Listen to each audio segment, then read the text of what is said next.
In 1513, King James IV of Scotland invaded England with one of the largest Scottish armies ever assembled. Thousands of elite Highland and noble warriors. Outnumbered and on lower ground, the English army appeared doomed until terrain turned the tide. When the Scots charged, they hit marsh and soft earth. Heavy armor bogged them down, their momentum died, and the English counterattacked. Trapped and staggering, Scotland's finest broke apart. King James himself was killed, the last British king to die in battle. The Battle of Flodden proved that numbers can't save an army if the ground itself turns against you.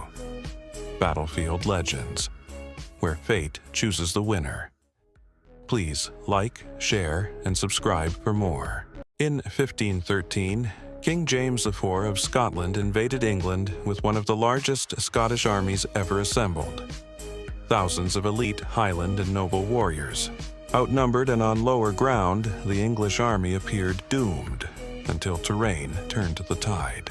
When the Scots charged, they hit marsh and soft earth. Heavy armor bogged them down, their momentum died, and the English counterattacked. Trapped and staggering, Scotland's finest broke apart. King James himself was killed, the last British king to die in battle.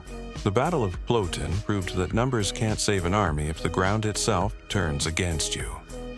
Battlefield Legends, where fate chooses the winner. Please like, share, and subscribe for more.